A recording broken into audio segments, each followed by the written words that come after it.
This original WSRE presentation is made possible by viewers like you. Thank you. From Morning Joe, Joe Scarborough and Mika Brzezinkski on this edition of Conversations.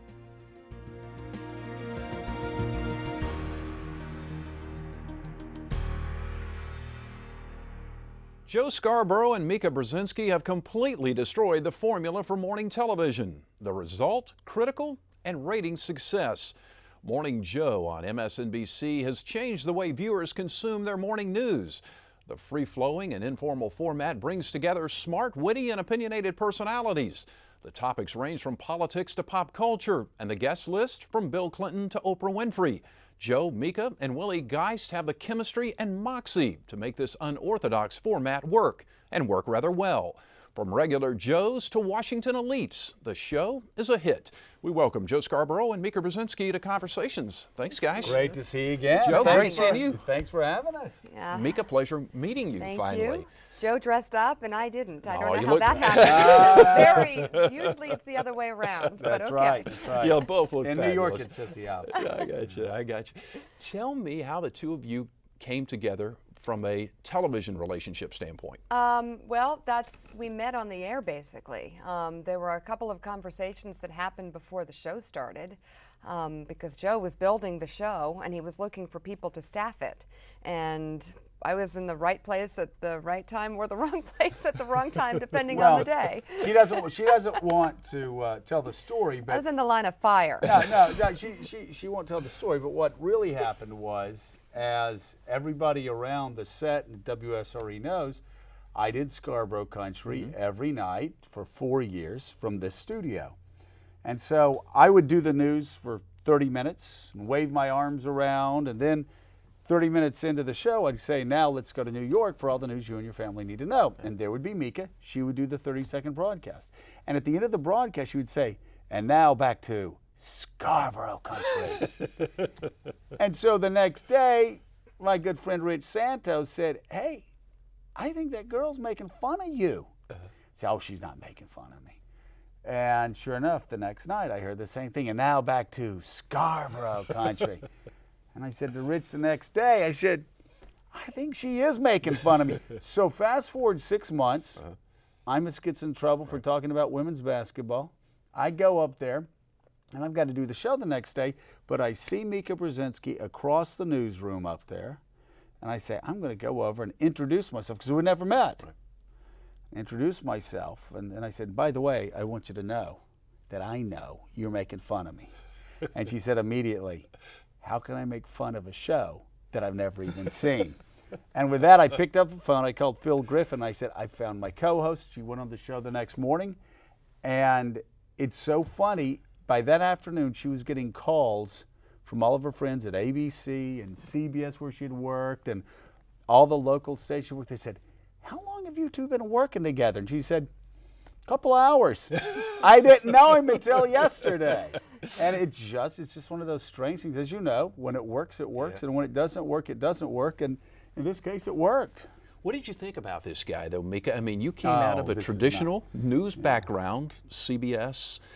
Joe had been a Republican congressman, came in with Newt Gingrich and the gang back in, what was it, 94? 94. Right. Here you are working with him. What were you thinking? Well, when I met him, I honestly hadn't watched the show. So I had done the news cut-ins, and then I would go call my kids and do my work, and I wasn't very interested in these men on television in prime time talking. And so, that's what I do. I had the volume down at my desk, so I really hadn't seen it. He was very convincing about doing the show the next morning. I have to tell you, I was reticent because I've been in this business for decades now. I'd been up, I'd been down, I'd been on morning shifts, on overnight shifts, I'd been fired, and the thought of doing another morning shift, and one that would be very heavily watched because there was this situation with Don Imus, getting pulled off the air, and we'd be, trying to fill the slot. People would be looking at us, and I just thought, it just makes me tired. The whole concept of the morning shift. But the minute we got on the air and that red light went on and we started talking, 20, 25 seconds into it, I was the one that was more convinced that this was going to be a hit. And I actually had to convince him that we had something, even when everyone around us wanted to tell us otherwise. I knew that this was going to be actually the first show I've ever been on that will be a huge success. And then I had this looming feeling because it was going to be a lot of work too, which is what it is. And you knew you'd have to wake up at 3:34 in the morning. Which is what I do. Yeah. No fun. And I'm 44 years old. That's early to be getting up and working every day. So I was sort of worried about just sort of trying to get this done. Women that I work with or compete with in this industry are a little bit younger and more eager than me. That's a nice way to put it. You have a fascinating story, though, that I think is a motivational story, particularly for young women or young men, for that matter, in this industry or any industry. You had made it to CBS, and as I understand it, we're extremely happy at CBS. You were fired from CBS. Take it from there. Oh, well, On your 39th birthday. That's a bad day. Yeah, no, I really hated leaving, and I left fired, which was being asked to leave, and it felt a little bit like, I don't know what a divorce would feel like, but felt really sad, like I was leaving my family. And when I looked for a job over the course of the year, I couldn't find one in television. Nobody would hire me. And there were other jobs in other industries that I sort of looked at. And I realized I wanted to be in television. And then in order to do that, I was going to have to start all over again and perhaps settle for much less. But I wasn't going to quit. So I took a job doing the cut-ins in between Scarborough country and the dock block or whatever is on MSNBC. Whatever's on that lousy network. And it was 60 minutes a year ago to doing 30-second news cut-ins that I would have laughed at 15 years ago. But I'll tell you, it was good for me. It was starting all over again. And I would have never met Joe. I would have never been on Morning Joe if I was not able to take that big step back. And that's the amazing thing that a lot of people aren't willing to do when you have failure, to take the big step back. But you never know what's going to happen. You have to keep yourself in the game. That's the thing that Mika tells a lot of. Again, imagine being on 60 Minutes and having people actually talking about you replacing Dan Rather. And Mika even did demos with some other people where they're saying you're on the short list to be the anchor of CBS Evening News, and then just like that, it's gone. And to go from that to doing cut-ins for what Mika Brzezinkski considers the worst show in the history of, which actually Don Imus said. Don Imus once said on his show that I was the worst host in the history of television. And for her to have to do 30-second cut-ins of that, but that's a great lesson. That a lot of times, especially in these really difficult times when so many people are suffering, a lot of times you have to take a step back. I saw my dad for a year and a half laid off from the job that he loved the most, Lockheed, back in the early 1970s.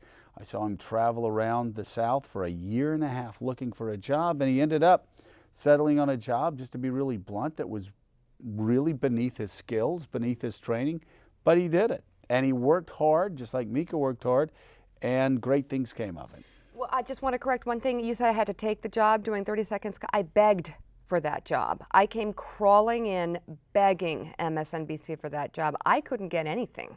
I was ready to clean toilets at MSNBC, and I even said that to them. So I wish that job was available to me. I had to beg for it.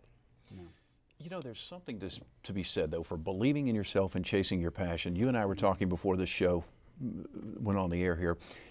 I remember when you ran for United States Congress, right, and walked into the studio and announced the night that the former congressman in the district you ran, Earl Hutto, was retiring, and you announced Joe Scarborough. At that time, nobody knew who you were. You were going to run for Congress, and you won. So the boldness and believing in yourself, there's a lot to be said for that.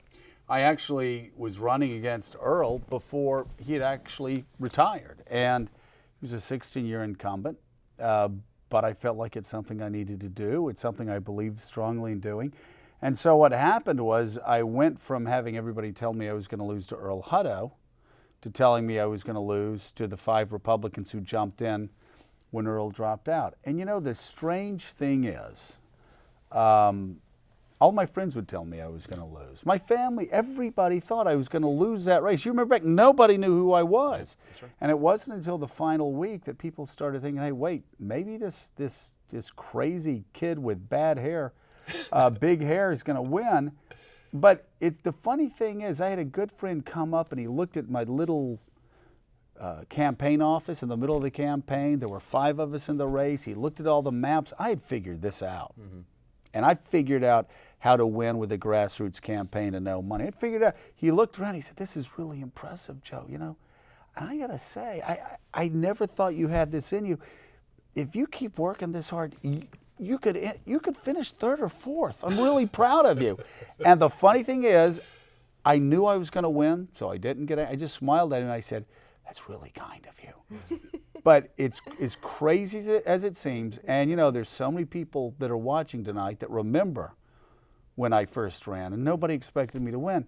I never, ever had a doubt in my mind that I was going to be congressman. Yeah. I was 29 when I started the campaign. It made absolutely I had no money, no name ID, no nothing. I remember telling my dad, who passed away this summer, and I always hated me telling this story. Sorry, Dad, but I'm going to tell it again. I remember going to tell my dad, Mom, Dad, I'm running against Earl Hutto. I want to go to Washington, and I feel like, you know, we really need to make a difference up there. It's gotten too liberal. They're spending too much money. I want to go up and change things. My dad looked at me and he said, well, I think that's great, Joey, but I'm voting for Earl. My mom said she'd vote for me. They're tough. They are tough people. Tough. But of course, they ended up supporting me and working around the clock for me after much negotiating. That was such a great movement by the Republican Party and that young group of freshman Republicans then. How would you compare that era to the Tea Party?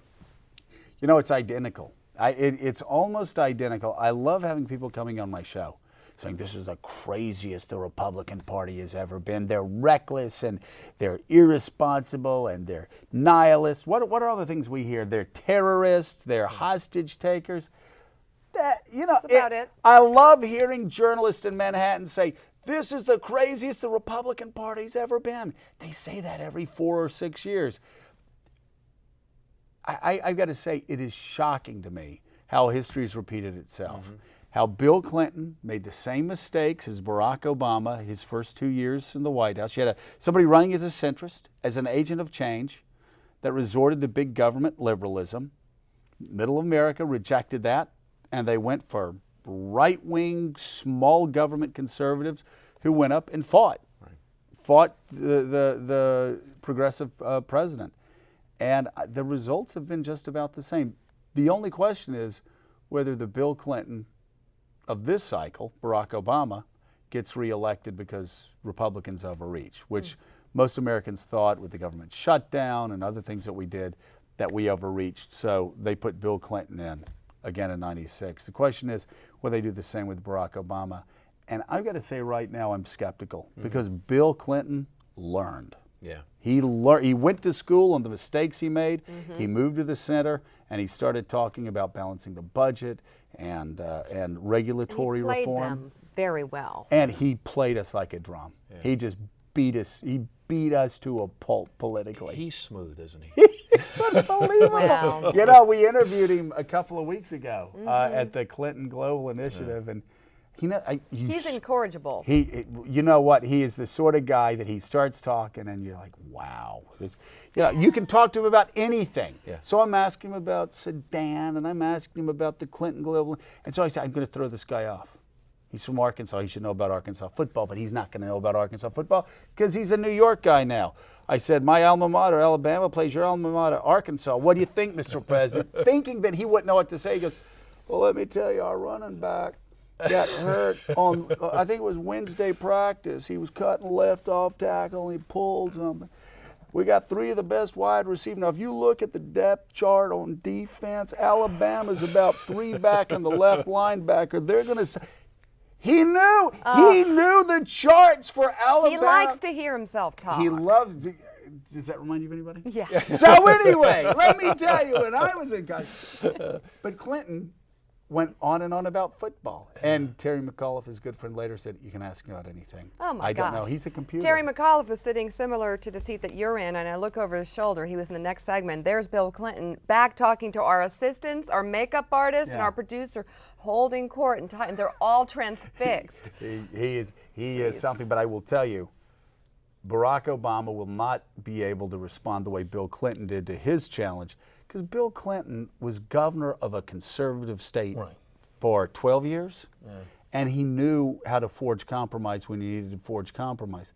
Barack Obama, a community organizer in Chicago, a representative of the south side of Chicago, and a state senator for, or a U.S. senator for a couple of years, but the whole time he was running, even his closest friends said, all he was focused on was being a president. Yeah. And so he doesn't know how to forge compromise. He doesn't know how to work with the other party. And unlike Bill Clinton, he doesn't know how to use the other party's weaknesses against him. So it's causing Democrats a lot of frustrations in Washington. If you take a look at the Republican field as it stands now, who would you pick as the...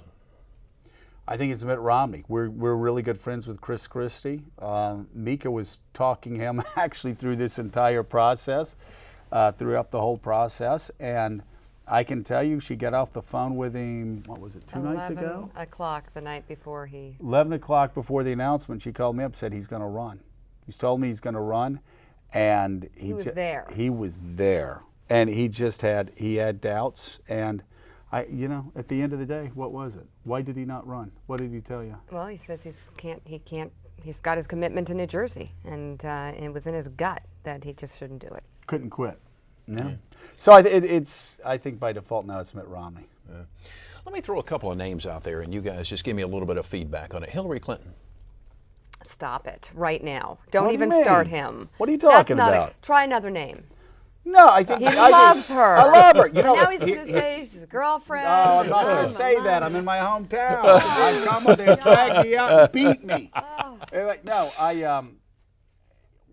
What I love about Hillary Clinton is the fact that when we ran in 94, in 93 and 94, we really ran against Hillary Clinton.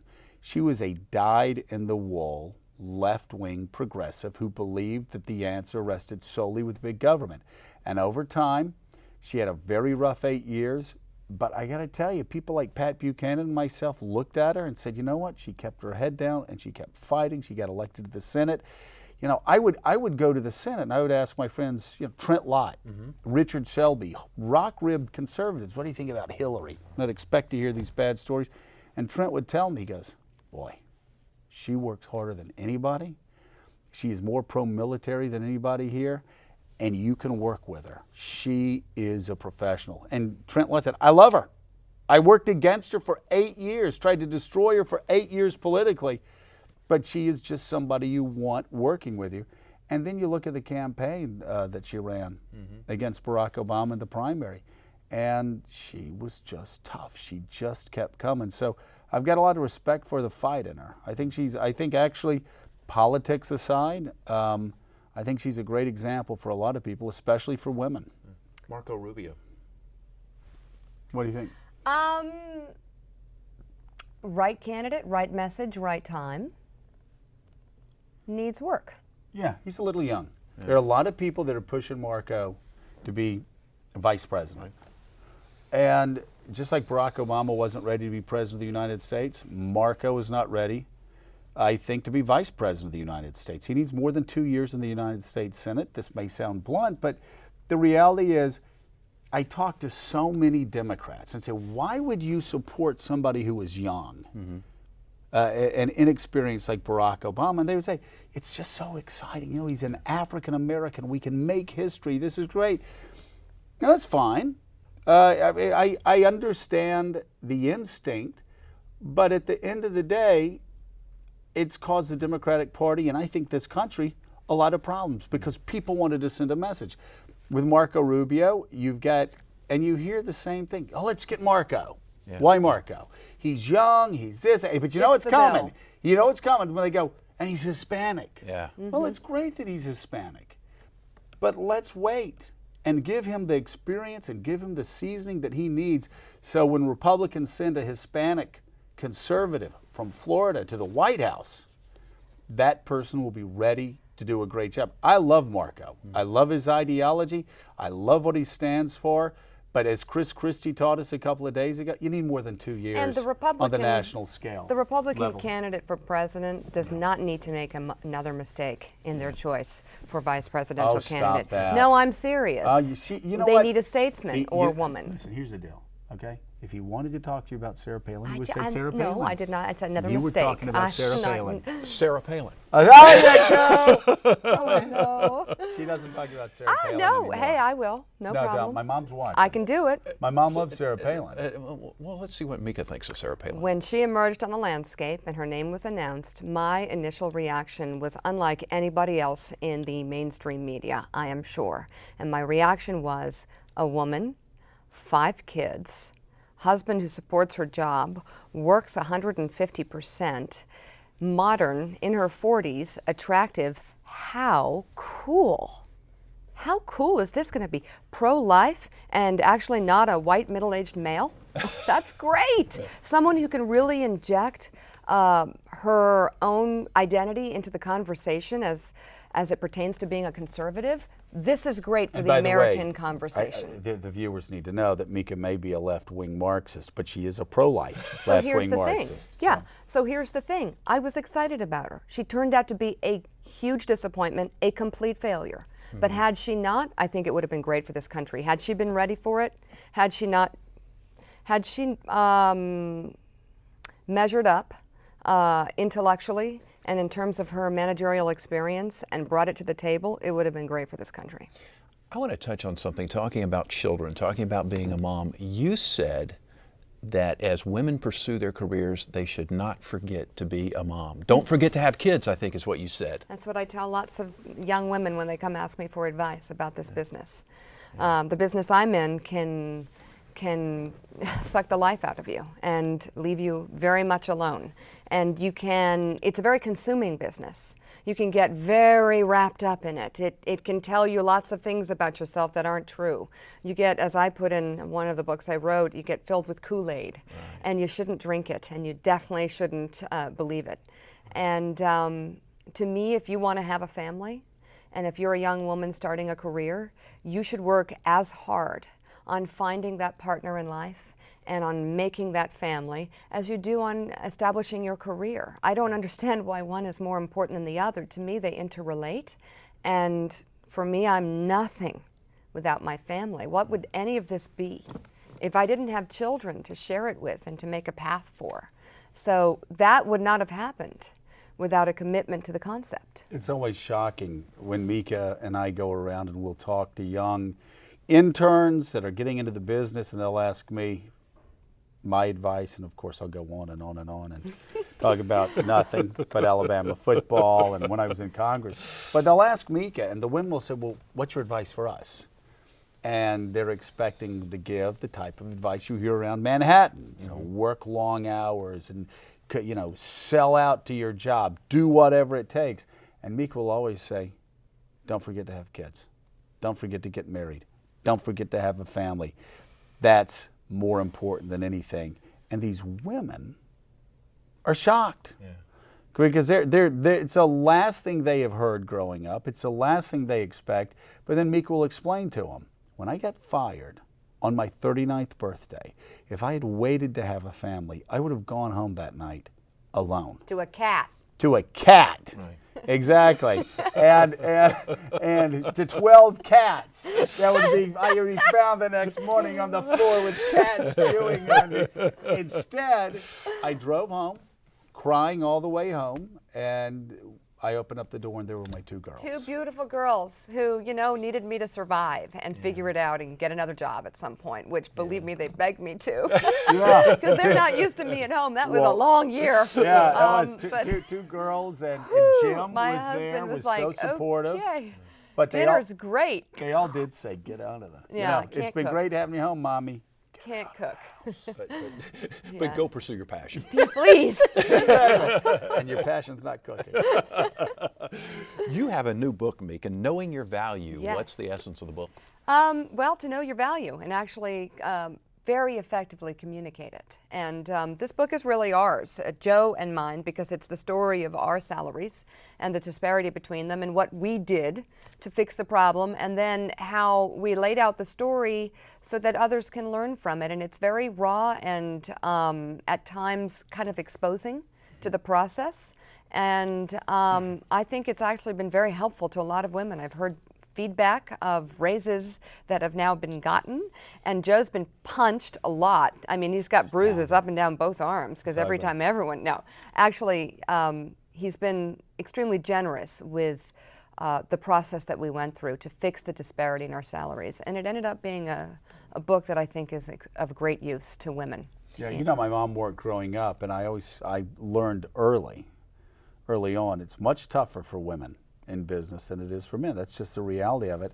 And we saw it in media. I was getting paid a lot more than Mika was being paid. I negotiated a good contract, and Mika's agent didn't negotiate as good of a contract. And then when we tried to fix the disparity, because we are co-hosts and she's just as important to the show as me, they didn't want to even renegotiate. So this book talks about how I had to convince Mika of her value. Mika had to convince management of her value.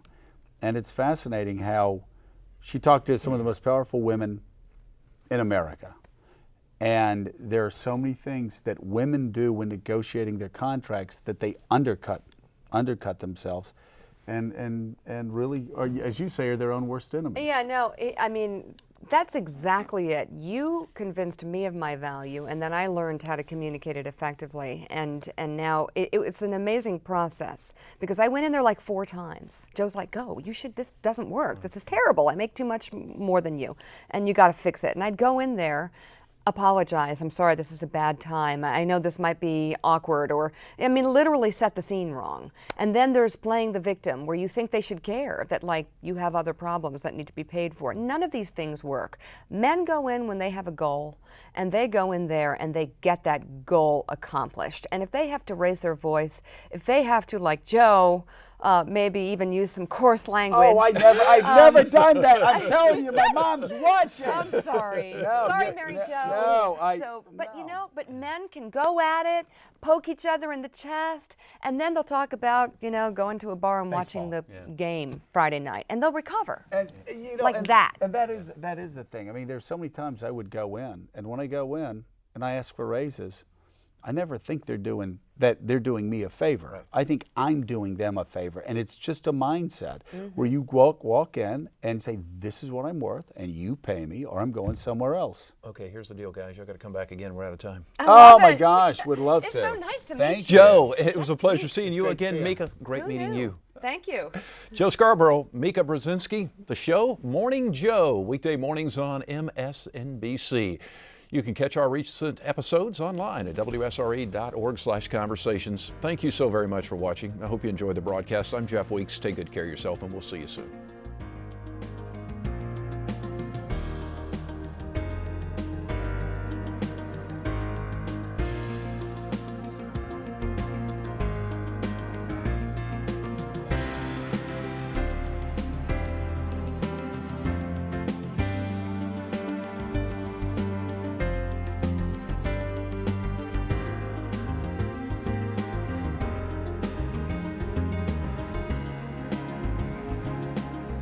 Support for this program is provided in part by these corporate sponsors.